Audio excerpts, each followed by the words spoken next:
तो चलो भैया नीट 2013 का सवाल देखते हैं। बहुत अच्छा सवाल है। अच्छा तो क्या है यार सवाल, ठीक है, सिंपल है। अगर तुम्हारे को एक फार्मूला पता है तो स्क्रीन पर दिख गया होगा सवाल। सवाल में क्या कह रहा है भाई? सवाल में कह रहे हैं कि an electric dipole of dipole moment P is align parallel to uniform electric field E. The energy required to rotate the dipole by 90 degree is. देखो क्या बोल रहा है, ठीक है। यहाँ पर बोल रहा है कि भाई मेरे पास एक यूनिफॉर्म इलेक्ट्रिक फील्ड है ऐसे, ठीक है, यूनिफॉर्म है, ठीक है। मेरे से लाइन टेढ़ी मेढ़ी बन गई है क्योंकि भाई मेरी ड्राइंग बहुत गंदी है, मेरा जो काम है वो बहुत गंदा है लिखाव में, ठीक है। एक ऐसे और बोल रहा है कि भाई मैंने जो डाइपोल है ना वो है ना वो ऐसे रखा है कि भाई जो मेरी इलेक्ट्रिक फील्ड मान लो E है दे रखा है सवाल में, ठीक है।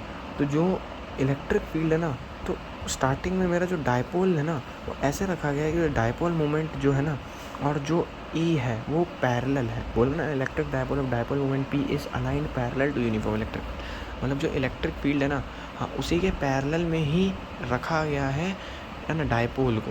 मतलब ऐसे देखो क्या बोल रहे हैं कि भाई ये मेरे को डाइपोल को ऐसे रखा गया माइनस क्यू प्लस क्यू। बोल रहे हैं कि भाई मैंने डाइपोल को ऐसे रखा है कि भाई इसका जो डाइपोल मोमेंट है ना वो है ना इस इलेक्ट्रिक फील्ड के पैरेलल है। पैरेलल का मतलब ऐसे एंगल कितना बन रहा है 0 डिग्री का बन रहा है। कैसे बन रहा है 0 डिग्री का बन रहा है, कोई दिक्कत नहीं, ठीक है, ऐसे बन रहा है, ठीक है। देखो डाइपोल मोमेंट की डायरेक्शन कहाँ से कहाँ होती है, माइनस से प्लस तक होती है। सॉरी प्लस का है, माइनस से प्लस होती है, लेकिन केमिस्ट्री में प्लस से माइनस होती थी, ठीक है। अब केमिस्ट्री नहीं लगानी, अपन को फिजिक्स लगानी। तो डाइपोल मोमेंट जो है ना वो मेरा इलेक्ट्रिक फील्ड के पैरेलल है स्टार्टिंग में। ये तो केस नंबर 1 हो गया अपन का,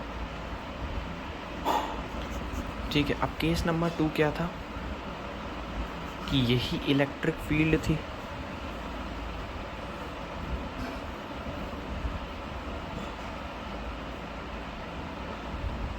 ठीक है। अब देखो 1 2 3 4 5 ले लो यार, ठीक है, यही इलेक्ट्रिक फील्ड थी। अब मैंने क्या करा कि भाई अब मैंने ये करा कि भाई यार ये जो डाइपोल मोमेंट था ना जो इलेक्ट्रिक फील्ड के साथ अभी पैरेलल था, मतलब 0 डिग्री का एंगल बन रहा था यहाँ पर, अब उसको 90 डिग्री पर मैंने इंक्लाइंड कर दिया, ठीक। ऐसे है कि ये डाइपोल मोमेंट पहले ऐसे था तो माइनस क्यू प्लस क्यू, ठीक है। हाँ मैंने डाइपोल मोमेंट को ऐसे रखा कि भाई वो इलेक्ट्रिक फील्ड के परपेंडिकुलर, देखो इलेक्ट्रिक फील्ड ऐसे, डाइपोल मोमेंट ऐसे, तो बोला परपेंडिकुलर रख दिया केस नंबर 2 में।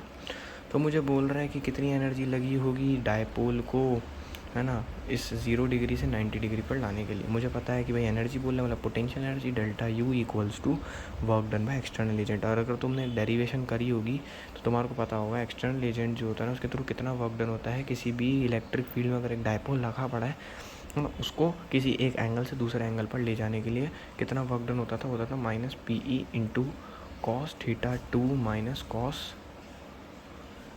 का कॉस थीटा 1 ये होता था। तो डेल्टा U किसके बराबर हो जाएगा, है ना। और ये मेनली क्या होता था, मान लो ऐसे है ना, ये तो ये भी इसके बराबर हो जाएगा, ये इसके बराबर, तो ये भी इसके बराबर हो जाएगा। होएगा नहीं होएगा, डायरेक्ट फॉर्मूला वाला क्वेश्चन है, ज़्यादा टफ नहीं है। Minus PE into cos theta 2 minus cos theta 1, ठीक है। अब देखो डेल्टा U क्या है, final potential energy. Final potential energy कौन सी होगी, ये वाली,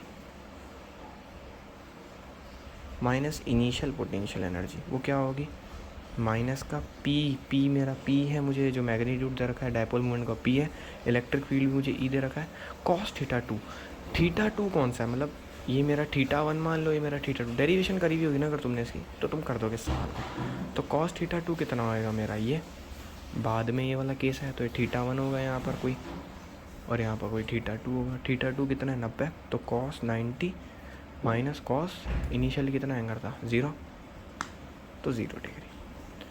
तो मेनली जो मेरा U final minus U initial आएगा वो कितना आएगा, माइनस PE कॉस 90 0, अंदर बचेगा माइनस का 1, कॉस 0 1 होता है, ठीक है। और ये माइनस का तो माइनस रहेगा ही, तो माइनस इंटू माइनस प्लस, तो PE आ जाएगा आंसर, ठीक है। ऑप्शन नंबर इसका होगा C। अब एक बात मेरी यहाँ पर सुनो, ठीक है। तुम इसको डायरेक्ट ऐसे भी कर सकते थे कि भाई यार मेरी जो फाइनल पोटेंशियल एनर्जी ना उसको तुम U90 मान लेते, माइनस कर देते, इनिशियल पोटेंशियल एनर्जी क्या लेते, cos θ2 करके लेते, ठीक, ऐसे भी कर सकते थे, लेकिन ये एक परफेक्ट तरीका है ऐसे सवाल को डील करने के लिए कि delta U equals to work done by external agent लगाओ और सॉल्व कर दो इस सवाल को। अब देखो सवाल में ना बोल क्या रहा था अपन को कि the energy required to rotate the dipole by 90 degree, मतलब कि एंगल पहले ऐसे पैरेलल था और पैरेलल से मैंने यूँ करके इसको 90 डिग्री पर इंक्लाइन मतलब ऐसे बना दिया, तो कितनी एनर्जी लगी होगी।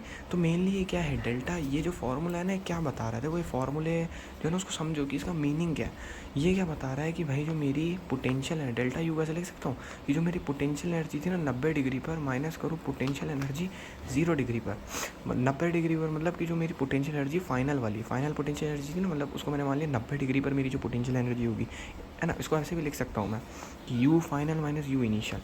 फाइनल पोटेंशियल एनर्जी को ऐसे नहीं लिख सकता कि भाई यार जो मेरी पोटेंशियल एनर्जी होगी ना फाइनल वाली, मतलब जो मेरी पोटेंशियल एनर्जी होगी ना 90 डिग्री पर फाइनल ही है, माइनस जो मेरी पोटेंशियल एनर्जी इनिशियल होगी, इनिशियल मतलब एंगल कितना है 0, तो मेरी जो पोटेंशियल एनर्जी 90 डिग्री पर होगी उसमें से अगर मैं पोटेंशियल एनर्जी 0 डिग्री को घटाऊँ तो वर्क डन होगा एक्सटर्नल एजेंट का, है ना, ताकि वो डायपोल को 0 डिग्री से 90 डिग्री तक ले जाए। तो इसका मीनिंग ये बनता है, अब तुम कंफ्यूज मत होना कि यार भाई सवाल में पूछ रहा है अपन ये फॉर्मूला क्यों लगा रहे, इसलिए लगा रहे हैं। पूछ क्या रहा था सवाल में कि कितना पोटेंशियल एनर्जी स्टोर होएगी जब इसको 0 से 90 पर ले जाऊँगा, तो भाई ये मुझे निकालना है, ठीक है ना। मुझे एक बात पता है delta U equals to work done by external agent होता है, और ये work done by external agent क्या होता है कि 0 डिग्री से 90 डिग्री तक मैंने कितना वर्क डन करा है इस डायपोल को ऐसे 0 डिग्री से 90 डिग्री तक लाने में, इसलिए इसके बराबर है, ठीक है।